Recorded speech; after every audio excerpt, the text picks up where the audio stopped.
Yan ang mga kasamang hunters at nag-ano tayo, bali 6 na tayo. Ayan.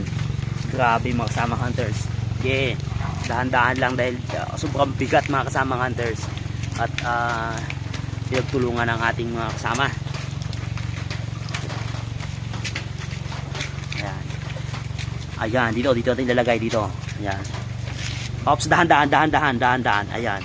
Dahan-dahan ang mga kasamang hunters. At dyan. At nakarating na nga dito sa ating area na pagbubuksan. Ang gagawin natin mga kasamang hunters ay igagrinderin dito. Igagrinderin natin yan. Mabakita ko sa inyo mga kasamang hunters. At itong area na to gagrinderin natin. Hahanap tayo dyan ng timing. Tapos pupukpukin natin. Kung dito naman tayo mag-umpisa sa uli, sabi ng kasama natin, mahirapan tayo pag dito tayo mag-grinder, magputol. Mahirapan tayo dyan mga kasamang hunters. Kaya ang gagawin natin ay dito tayo magbubukas.